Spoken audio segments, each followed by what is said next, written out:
본문의 시는 예배 때에 사용하는 시입니다. 그래서 본문 전반부는 예배자가 하나님을 경배하고 또 높여드리고 찬양하는 그런 내용을 담고 있는데 1절에서 7절 상반절까지, 또 후반부에는 예배자가 꼭 경계해야 할 것들에 대한 내용을 담고 있는데 7절 하반절로부터 11절까지 나타나고 있습니다. 이런 대조를 이루면서 하나님을 높이고 또 하나님을 경계해야 되는 대조적인 구도를 사용함으로써 예배자가 하나님을 높이는 자로서 어떻게 높입니까? 감사로, 어떻게요? 찬양으로, 어떻게요? 경배로, 어떻게요? 무릎으로 하나님을 높여드릴 수 있다라고 하는 그런 말씀이고, 또 하반부에는 이제 하나님을 근심시키는 자가 되지 않도록 해야 되는데, 강팍한 마음, 또 미혹되어 있는 마음, 안식에 들어가지 못하는 자로서의 삶이 되지 않도록 주의를 시키고 있는 말씀입니다. 그래서 오늘 이 말씀은 하나님의 자녀들에게 주는 교훈의 말씀으로서 시편의 중심 구절을 두고서 전반부와 후반부를 딱 갈라놓는 듯한 분위기를 이루고 있는데, 그 절이 오늘 시편 95편 7절 말씀입니다. 거기에 보시면 저는 우리 하나님이시요 우리는 그의 기르시는 백성이며 그 손의 양이라 너희가 오늘날 그 음성 듣기를 원하노라 라고 말씀을 하면서 딱 중간에서 하나님을 높이는 자들에게는 하나님을 더 높이기를 원하시고 계시고, 또 하나님을 근심시키는 자들에게는 너희들 회개하고 돌이켜서 하나님을 섬기기를 원한다라고 하는 말씀으로 딱 구도를 잡는 중심 말씀 7절이 딱 잡으면서, 여러분 예수 그리스도를 믿고 하나님을 잘 섬기고 높이십니까? 그러면 더 잘 섬기기를 원합니다 라고 하는 것이 7절 내용에서 확 드러나고 있고요. 이제 하나님의 마음을 떠나서 강팍한 마음, 미혹된 마음에 끌려서 살아가 안식에 들어가지 못하는 그러한 사람들에게는 내가 이제 돌이켜서 정말 하나님 앞으로 돌이켜 하나님을 높여드려야 되겠다는 마음을 일으키게 하는 것이 7절 말씀이었다라고 하는 것이었습니다. 오늘 본문의 저자에 관해서는 다윗이라고 볼 수 있는데 우리 개역 성경에서는 나타나고 있지 않지만 히브리서 4장 7절 말씀에 다윗의 기록이라고 분명히 기록되어 있고요.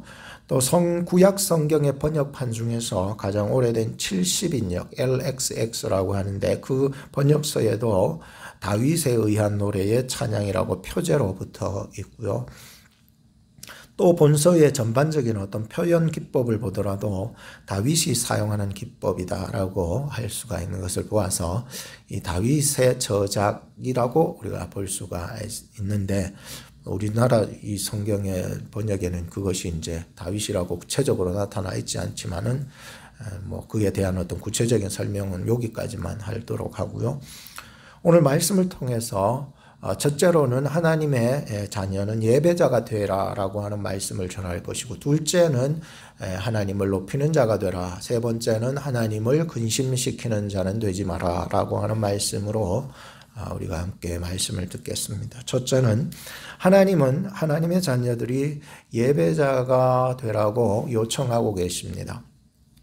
본문에 구체적으로 너가 예배자가 되라는 말씀을 전혀 언급하고 있지 않지만, 여러분들이 이 본문을 몇 번이고 읽다 보시면은 이 본문 전체가 요청하고 있는 것이 바로 예배자가 되라는 말씀이라는 것을 알게 되실 것입니다. 칼빈은 말하기를 본 시편은 안식일에 적합한 시편이라 하겠다. 이는 우리가 아는 바 안식일에는 신앙인들의 무리가 특히 하나님께 예배드리기 위하여 모이기 때문이다 라고 얘기하고 있습니다. 하나님은 안식일이 예수 그리스도 안에서 그 부활로 완성한 날, 바로 오늘날 우리 주일이죠. 이날에 예배자를 부르시고 예수 그리스도 안으로 부름받은 자들이 모이게 하셔서 하나님 앞에 예배를 받으시기를 원하시는 거예요. 이 하나님의 요청이에요. 그래서 세상을 향하여서 하나님 앞으로 나와서 예배하기를 요청하고 계셔. 하나님의 그 요청 앞에 우리는 오늘 순종했고 이 자리에 나왔고 하나님을 어떻게 섬겨드려야 할지를 조금 더 구체적으로 살펴보기를 원하는 것입니다. 하나님은 예배를 통해서 하나님과의 관계 회복과 개선을 일으키기를 원하십니다. 여러분 창세기에 보시면은 에덴 동산에서 범죄한 아담 하와에게 짐승을 잡아서 가죽옷을 입혀주셨듯이 짐승을 잡았다라고 하는 그 의미는 의식적으로는 제사, 곧 예배를 상징하는 뜻이고요. 짐승 잡은 것은. 그리고 내용적인 면으로 볼 때에 그 사건은 예수 그리스도의 피로 우리와 막힌 담을 허시고 관계를 회복 또 개선시켜 나가시는 것을 포함하는 의미입니다. 물론 이 관계 회복과 개선하는 프로그램들은 세상에 굉장히 많습니다. 그래서 회복 프로그램, 개선 방안, 방법에 대한 모든 대안들이 세상에는 여러 가지가 있습니다만 오늘 우리가 하나님의 자녀로서 이 예배야말로 우리가 가장 안전한 회복의 방법이다. 개선의 방법이다라고 저는 확신하고 말씀드릴 수 있습니다. 그래서 예배에 성공할 때에 오늘 우리의 인생도 하나님 안에서 형통하고 평안한 길을 하나님이 열어주실 것입니다. 아브라함이 자기가 어디를 가든지 간에 가장 우선적으로 하나님 앞에 예배드리는 삶으로서 본을 보였듯이 오늘 저나 여러분들이 이 인생의 한 주간, 한 달, 1년 모든 삶을 되돌아보면 나의 예배 생활은 어떠했는지 한번 돌이켜보면서 이 말씀을 듣기를 바라는 것이죠.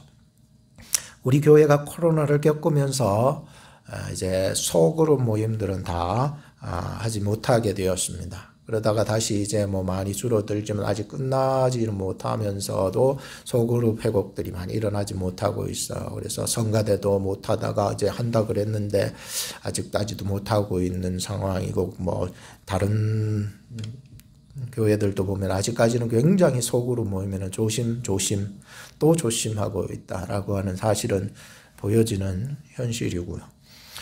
이런 소그룹 모임들은 하지 못했어도 예배만큼은 끊어지지 않았다는 데 대해서는 저는 하나님은 어떤 상황 속에서도 하나님을 예배하기를 기뻐하시는구나 라고 하는 생각을 해보게 되었었습니다.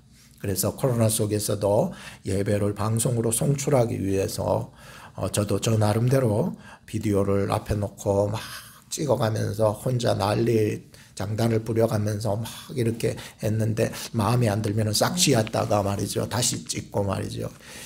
이런 것이 참 쉽지는 않더라고요. 이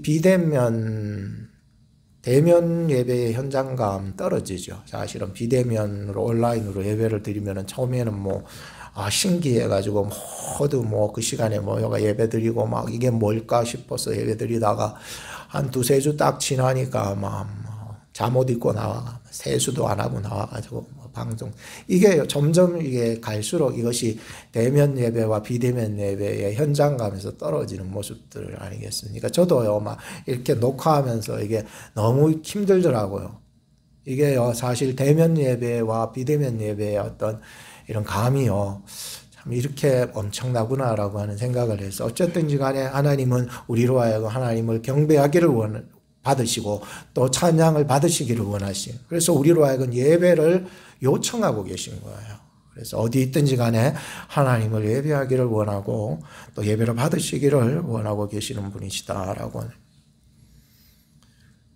스피노자는 17세기 사람이네요. 17세기 사람인데 내일 지구에 종말이 온다 할지라도 나는 오늘 한 그루의 사과나무를 심겠다라고 했습니다. 사실 이 사람의 말이 라기보다는 사실 그 이전에 15세기 말이나 16세기 초에 마틴 루터가 이미 어릴 적에 그의 일기장에 이 말이 있었다는 사실을 여러분 아십니까? 그만큼 이 신앙생활을 하면서 내일과 오늘에 대한 고민을 마틴 루터도 굉장히 많이 했을 것이다. 어릴 적부터. 그러니까 이 말이 이미 스피노자 이전에 마틴 루터의 말이었다는 것을 우리는 알아야 하듯이 말이죠. 우리 신앙인들은 이에 대한 고민이 없지 않을 수 없습니다. 그래서 정말 세상이 무너진다 할지라도 예배만큼은 끝까지 지켜나가야 된다라고 하는 해석으로 오늘 저는 하고 싶다는 것이죠. 하나님의 자녀들은 예배자로 요청받았습니다. 하나님은 끊임없이 예배의 자리로 부르시기 위하여 오늘날에도 우리를 요청하고 계십니다. 주일날 본 교회를 찾아가 하나님을 예배하는 기쁨을 아십니까? 주일날이 없는 사람은 불행할 것입니다.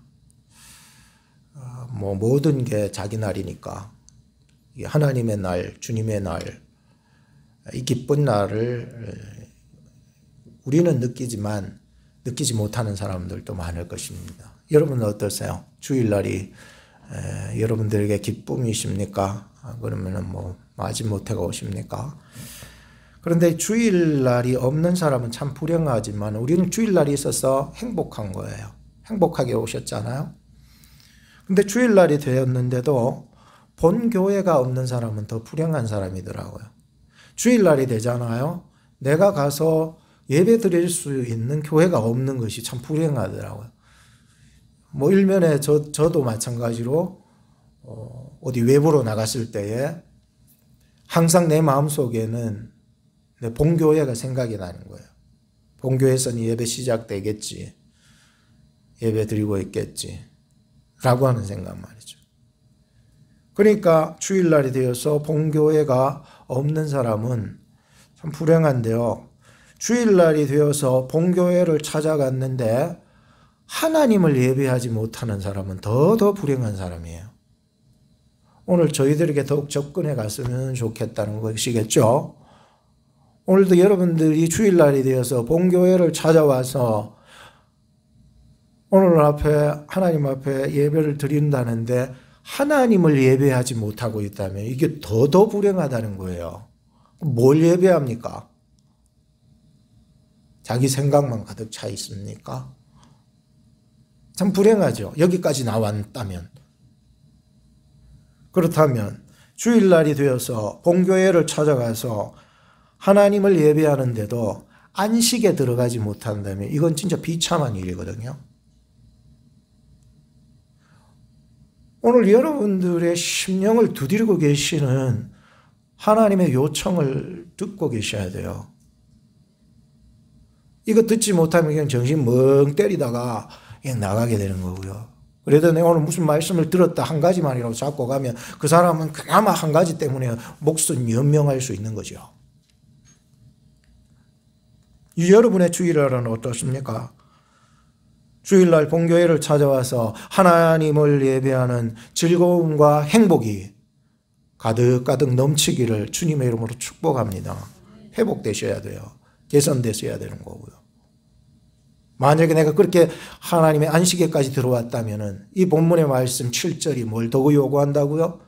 더욱 하나님을 찬양하고 감사하고 경배하고 무릎으로 더 가까이 나가서 안식에 들어가 그 즐거움을 누릴 수 있는 기쁨이 있어야 된다는 것이죠. 두 번째는 하나님을 높여드리는 자가 되십시오. 지난 주일날 저희 아내가 차 사고가 나서 죽을 뻔을 했습니다. 얘기를 들어보니까 섬찟했더라고요. 그래서 안 죽고 살려주심에 감사하는 지난 주간이 되었습니다. I-40와 I-44 그 교차로가 있잖아요. 근데 I-44로 I-40 웨스트에서 I-44 사우스 방향으로 턴해서 내려오는 그 지점인데 차들이 굉장히 많이 다니잖아요. 거기가 주일날도 굉장히 많이 다녔어요. 속도는 대략 70마일 이상으로 달렸다고 하고요. 차들이 많았고요. 근데 갑자기 달리는데 2차선에서 달리는데 뒤에서 차가 달려오더니 차 오른쪽 뒷바퀴를 치고 도망가는 것입니다. 그러니까 차 70마일 이상에서 달릴 때 차 뒷바퀴 쪽을 퉁 치면은 여러분 생각해 보세요. 뺑 돌아버립니다. 그냥 핑 돌아버리는 게 뒤에서 달리는 사람 다리 딱 거는 거나 똑같거든요. 그러니까 팽 도는 거죠. 그래서 중앙선 가드를 이제 받고 왼쪽 타이어가 터지면서 꺾여지고 다시 핸들을 돌려 오른쪽으로 트는데 다시 아까 전에 박았던 차가 다시 빠르게 그 오른쪽 앞 타이어 쪽 문과 조수석 문 쪽을 박아버린 거죠. 그러더니 이제 핸들이 더 이상 말을 듣지를 않았어요. 그래서 핸들이 고장 나버리고, 그래서 이 사람이 이대로 죽는갑다 생각했는데 참 그 순간에 다른 차들이 다 부딪혀서 이렇게 뒤집어지고 하는 이런 전복 사건이 안 일어나서 감사해요. 이 차만, 저희 아내 차만 온전히 하고 다른 차에게 영향력을 주지를 않았는데요.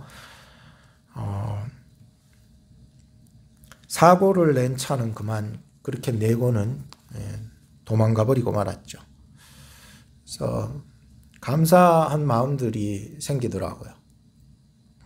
첫 번째는 뭡니까? 큰 사고를 당했어도 몸이 안 다쳐서 감사하고 지금까지 하나도 아픈 데도 없거든요. 두 번째는 그 시간에 차가 많았는데 다른 차들하고 부딪히지 않아서 감사하고, 세 번째는 정신이 말짱해서 경찰한테 전화를 했는데 경찰이 이미 사고 난 걸 알더라고요. 누군가가 신고했겠죠. 그러니까 지점으로 알고 빨리 와서 레포트를 해줬다라고 하는 거예요. 그래서 감사하고. 근데 또 하나 감사한 거는 저건 10년이 벌써 훌쩍 넘은 차인데 이제 고장이 여기저기 나고 막 말도 안 듣고 그래가지고 그랬는데 그 보험회사에서 대략 한 10,000불 정도를 보상을 해줘. 정말 여러분들 많이 준 거예요. 그래서 새 차를 사야 되겠다라고 하는 희망이 생기는 거예요. 그래서 너무 감사하고, 이 소식을 듣고 위로해 주는 사람들이 있어서 너무너무 감사해 하더라고요. 하나님은요, 구원의 하나님이십니다. 오늘 본문에도 보니까 우리 하나님은 구원의 반석의 하나님이시다. 하나님의 자녀들이라는 우리 10월의 주제에 맞게 우리 가정에 깊이 경험하게 한 사건 같아요. 하나님의 돌보시는 사랑이 하나님의 자녀들을 돌보시고 인도해 주신다는 것을 이 주제에 맞게 깊이 깨닫게 되는, 그래서 오늘도 이 설교에서 이런 설교 소스가 이렇게 주어지게 되는 것도 감사하고 말이죠. 오늘 1절에서 5절 말씀을 한번 들어보시기 바랍니다. 오라 우리가 여호와께 노래하며 우리 구원의 반석을 향하여 즐거이 부르자. 우리가 감사함으로 그 앞에 나아가며 시로그를 향하여 즐거이 부르자. 대저 여호와는 크신 하나님이시요 모든 신위의 크신 왕이시로다. 땅의 깊은 곳이 그 위에 있으며 산들의 높은 것도 그의 것이고 바다가 그의 것이라 그가 만드셨고 육지도 그의 손이 지으셨도다 라고 하는 말씀이 확 와닿는 거예요. 꼭 우리의 각자의 삶이 있잖아요. 어떤 사람은 한 주간의 모든 삶이 기쁨이 있고, 또 어떤 사람은 한 주간의 삶이 분노가 차서 살아갔고, 또 어떤 사람은 한 주간의 삶이 슬픔과 괴로움에 살아가기도 하고, 그리고 또 어떤 사람은 막 즐거움과 막 이런 것으로 살아나가고, 희로애락 이러죠. 각자의 삶이 다 한 주간 주어졌어도 말이죠. 이런 여러 상황 속에서도 하나님이 요청하는 것이 뭐냐면은 그런 여러 가지 희로애락의 삶 속에서 우리가 하나님 앞에 나와서 감사하기를 원하신다는, 이 예배라는 거예요. 찬양하기를 요청하고 계시는 거예요. 아니 목사님 나 슬픈데 찬양이 나옵니까? 그래도 하나님이 요청하셔요. 감사하라고 말이죠. 나를 경배하라고 말이죠. 오늘 우리 하나님의 자녀들은 예배를 통해서 하나님의 그 감격을 누릴 수 있는 거예요. 아무리 즐겁고 기뻐도 하나님을 찬양하러 나오고, 아무리 슬프고 괴로워도 하나님 앞으로 나와서 감사하는, 찬양하는, 경배하는, 무릎으로 하나님 앞에 꿇어 예배하는 저와 여러분 되시기를 주님의 이름으로 축복합니다. 그래서 하나님은 좋으신 하나님 같아요. 어떤 상황 속에서도 내 기분에 자꾸 빠지지 않고 이거를 초월해서 하나님을 찬양해버리니까, 감사해버리니까 더 큰 찬양의 제목을 주시고 더 큰 감사의 제목을 주시는 거예요. 희한하죠. 우리가 알지 못한 놀라운 비밀이 그분에게 있었어요. 그래서 좋으신 하나님, 좋으신 하나님, 참 좋으신 나의 하나님. 옛날 미국에서 어떤 아이가 글을 잘 몰랐지만 교회 와서 선생님께 글을 배우게 되었습니다. The Lord is my shepherd. 너무 글을 모르니까 아무리 가르쳐도 몇 달을 가르쳐도 글을 모르니까 전혀 안 돼요. 그래서 손가락을 하나 짚어가면서 The Lord is my shepherd. 선생님 이 글을 가르치기 위해서 몇 달을 교육시켜서 외우게 했는데 안타깝게도 참 이 아이가 불치병으로 병원에 들어가서 그만 죽게 되었는데 선생님이 이제 신방을 갔더니 아이가 죽어가는데 네 번째 손가락을 꼭 붙잡고 있더래요. 이게 뭐냐 하니까는 나의 목자라는 거예요. 여호와께서. The Lord is my. 나의. 하나님은 우리의 하나님이십니다. 이 고백이 터지네. 그래서 그 네 번째 손가락을 붙잡고 죽었다는 이야기가 있어요. 하나님은 우리의 하나님이시오. 우리는 그의 기르시는 백성이며 그 손의 양이라. 마태복음 18장 12에서 14절에 보면 양 99마리는 산에 두고 잃은 양 한 마리를 찾기 위해서 온천지를 돌아다닌 목자의 이야기가 나옵니다. 99마리의 그 양보다로 한 마리의 그 잃어버린 양을 더 기뻐하시는 예수님이라고 그랬어요. 하나님이시라고 그랬어요. 하나님께서는 99마리보다도 더 기뻐하는 양이 있는데 잃어버린 한 마리 양이래요. 하나님이 그 양을 기뻐하신대요. 그렇다고 뭐 99마리 내팽개치고 그런 얘기는 아니에요. 그 한 마리를 찾기 위해 가지고 골짜기와 절벽 끝까지 가서 한 마리를 찾아올 때 그 잃어버린 한 마리를 찾은 것에 대한 기쁨이 얼마나 기쁘겠습니까? 제가 왜 이런 얘기를 하냐면은 내 스스로가 영적으로 길을 잃고 낭떠러지에 있었던 생각이 나기 때문입니다.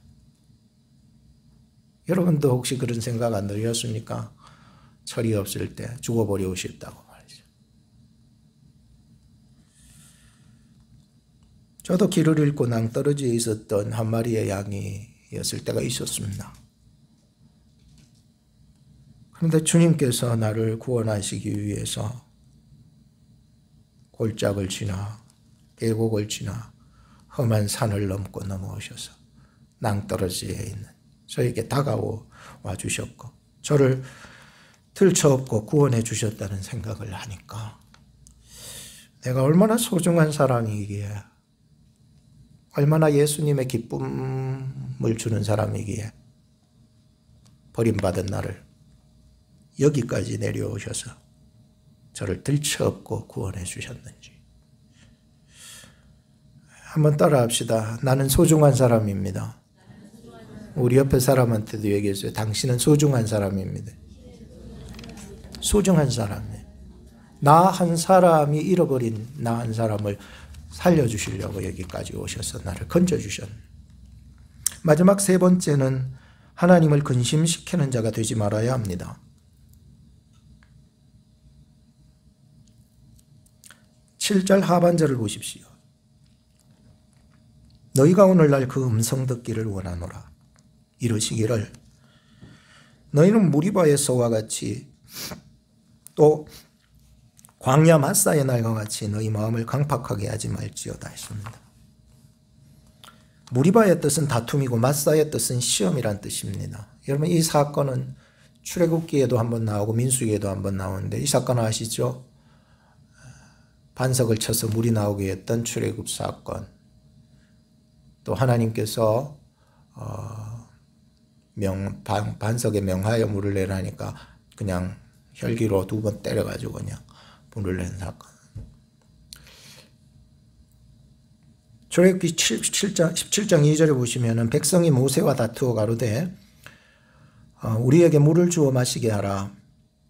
모세가 그들에게 이르되 너희가 어찌하여 나와 다투느냐 너희가 어찌하여 여호와를 시험하느냐. 7절에 보면 그가 그곳 이름을 마사 또는 무리바라 불렀으니 이는 이스라엘 자손이 다투었으며 또는 그들이 여호와를 시험하여 이르기를 여호와께서 우리 중에 계신가 아닌가 하였습니다. 민수기서 사건을 보면은 다른 사건이 똑같은 이름을 가진 지경이라 할지라도 다른 사건이에요. 그래서 민수기서 20장 3절에 보면 백성이 모세와 다투어 말하여 가로되 그때 죽었어야 하는데 백성들이 다 막 원망하는 거죠. 그때 죽었어야 하는데 왜 우리를 이렇게 데리고 왔느냐. 여기서 왜 죽게 하느냐. 이것도 없고 저것도 없고 물조차 없으니 왜 우리를 여기까지 데리고 왔느냐 하면서 모세하고 엄청 싸움질을 한 거예요.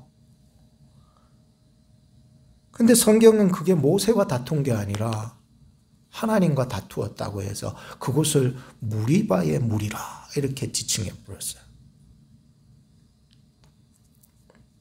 모세도 엄청 혈기가 났겠죠. 처음에는 반석 때려고 물냈는데 두 번째는 명하라는 거야. 반석아 물이 나오라고 명하라고 그랬는데 그만 말씀을 소홀히 듣다가 그만 2번 때려가지고 너무 열받잖아요. 사실 백성들이 원망 불평하고 있으면 열받죠. 부모로서. 자녀를 키워보면 그렇지 않아요? 자녀가 말 안 듣고 막 딴 길 가고 말이죠. 그러지 마라 그런 대로 자꾸 나와가지고 담배 꽁꽁 피우고 술 처마시고 말이지. 이 새끼들 말이지. 어떻게 그것도 말을 안 듣고 말이지. 교회 나가고 그래 안 나가고 말이죠. 성경 좀 읽자 그래도 듣지도 않아 말이죠. 딴짓거리라고 말이지. 잔소리하고 싶은데 말이죠. 못하고 말이죠. 그렇다고 해서 부모님이 혈기로 그를 대할 수는 없다는 것이었어요. 모세는 결국 이 사건을 통해서 자기의 혈기로 말미암아 가나안 땅에 들어가지 못하게 되었어요. 안타깝죠? 그래서 더 하나님 앞에 엎드려야 되는가 봅니다. 참 이것도 없고 저것도 없고 백성들의 불편함은 많겠지만은 하나님의 마음이 얼마나 상하고 아플까라고 하는 생각도 해봤으면 좋겠는데 이 마음이 좀 들기 시작하면 철이 든 거예요. 이제 내 불편함보다도 하나님의 마음이 얼마나 상할까 아플까라고 생각하는 정도가 되면 철이 든 거예요.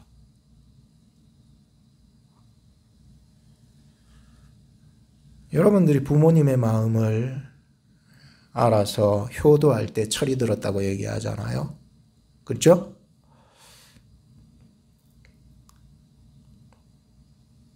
나보다도 내 불편한 것보다도 하나님을 우선하는 신앙 철이 들었거든요. 나보다도 하나님의 마음을 위로해드리고 하나님의 마음을 기쁘게 해드릴 수 있는 경지가 될 때에 철이 든 거예요. 근데 우리를 돌아보면은요, 나는 어떻고 이것도 없고 저것도 없고 다 불평하고 원망하고 하는 것들은 너무나 많은데 하나님의 마음은 딴전이에요. 하나님을 우선하고 하나님의 마음을 기쁘게 해드릴 수 있는 그 사람은 이제부터 뭘 해도 하나님이 기뻐하셔요. 교회 목회하면서 근심이 없을 수 없습니다. 사도 바울 선생님은 목회를 하면서 로마서 9장 1절에 보니까 근심을 했대요. 동족들이 구원받기를 제대로 좀 깨닫고 말이죠. 전 우주와 교회의 주인 되신 하나님께서 창세기 6장 6절에 근심하셨다고 기록하고 있습니다. 인간의 죄악이요 너무나도 넘치고 넘쳐서 하나님의 마음을 너무 아프게 하니까 하나님이 근심하셨다고 얘기하고 있어요. 예수님께서도 겟세마네 동산에서 마가복음 14장 34절에 내 마음이 심히 고민했다고 얘기하고 있습니다. 이 단어는 근심하고 똑같은 단어예요. 원문에. 그러니 예수님께서도요 근심하셨어요. 겟세마네에서 무엇 때문에 근심하셨을까요? 심히 내가 이 십자가를 져야 되나 말아야 되나 근심했다는 거예요. 우리는 예수님이 근심 없이 살았는 줄 아세요? 하나님이 근심 없는 분인 줄 아세요? 아닙니다. 목회자가 근심이 없는 사람인 줄 아세요? 아닙니다. 근심이 있어요. 오늘 우리 인생의 대부분의 근심은 둘 중에 하나를 선택해야 되는데 선택하지 못하게 될 때 근심이 오는 거죠. 대부분이. 그런데 그 근심이 찾아올 때에 하나님의 자녀들은 인간의 뜻보다도 하나님의 뜻을 선택하고 결정해서 결코 후회 없는 인생을 살아갈 수 있다는 거예요. 오늘 본문 7절 하반절로부터 11절까지를 다시 한번 보시기 바랍니다. 너희가 오늘날 그 음성 듣기를 원하노라. 이르시기를 너희는 무리바에서와 같이 또 광야 마사의 날과 같이 너희 마음을 강팍하게 말지어다. 그때에 너희 열조가 나를 시험하며 나를 탐지하고 나의 행사를 보았도다. 내가 40년을 그 세대로 인하여 근심하여 이러기를 저희는 마음이 미혹된 백성이라 내 도를 알지 못한다 하였도다. 그러므로 내가 노하여 맹세하기를 저희는 내 안식에 들어오지 못하리라 하였도다. 하나님 아버지께서 자기 자녀들이 하나님의 음성을 안 듣고 자꾸 다투고 원망 불평하고 하나님을 시험 때 도마 위에 올려놓고 막 대들고 분석하고 말이죠. 강팍한 마음 그대로 유지하고 있고 말이죠. 미혹된 마음 그대로 유지하고 있고 하나님의 도를 알지 않으려고 그렇게 하고 있으면은요 하나님 근심하신다는 거예요. 이런 사람들은 하나님의 분노를 면할 길 없고 안식에도 들어가지 못한다고 했습니다. 하나님의 자녀는요 경계하는 말씀, 주의하라는 권면의 말씀들의 앞에 섰을 때에 어떤 선택을 해야 되는가? 선한 선택이 이루어져야 되는데요. 하나님의 자녀들은 또 선한 선택을 하더라고요.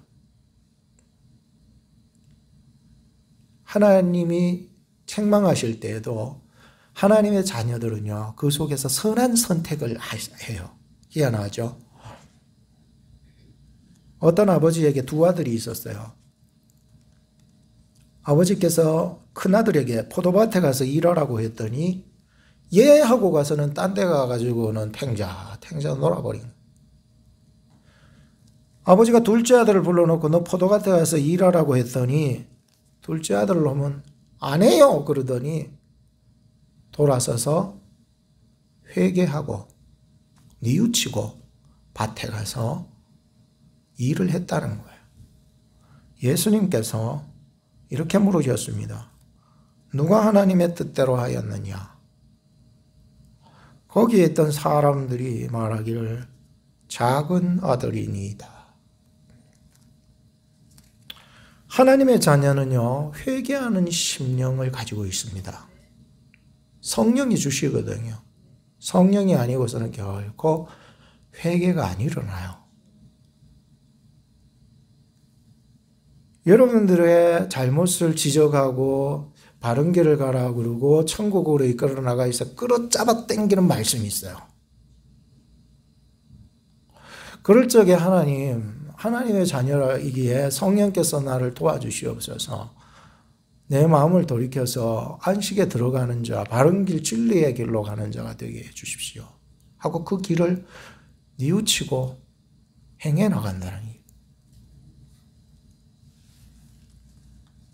우리는 지난날 하나님께 반항했었어도 이제는 오늘 이 말씀을 통해서 우리에게 촉구하고 요구하고 경계하고 권면하는 말씀 속에서도 돌이켜서 이 말씀을 여러분들이 문 밖에, 이 교회 문 밖에 나가셨어라도 정말 돌이켜 이 말씀 앞에 뉘우치고 믿음을 가진다면은 마다들보다도 더 일찍 하나님의 나라에 입성하게 된다. 예수님이 가르쳐 주셨어요. 여기에 모인 우리 하나님의 자녀 여러분, 여러분께서는 이 말씀을 통해서 여러분 자신을 돌아볼 뿐더러 하나님의 뜻대로 사는 자녀로서의 삶을 살아 많은 사람들에게, 가족들에게, 이웃들에게 영향력을 미칠 수 있는 하나님의 자녀가 되기를 축복합니다. 예배자가 되십시오. 하나님 높이는 자가 되십시오. 하나님 근심시키는 자는 되지 마십시오. 기도하겠습니다. 하나님의 자녀로 살아가면서 하나님의 뜻을 어긴 것들로 하나님을 근심시켜 들었던 것들을 용서하여 주시옵소서. 오늘 우리에게 주신 기회의 말씀 안에서 우리의 선택이 하나님의 영광을 드러내는 선한 선택으로 살아가는 저희들 되게 해 주시옵소서. 예배자로 살게 하시고 찬양 감사 시로 하나님을 경배하게 하시고 다툼과 원망 불평 강팍 미혹에서 벗어나 하나님의 안식에 들어가는 하나님의 자녀들 되게 하옵소서. 우리 구주 예수님 이름으로 기도합니다. 아멘.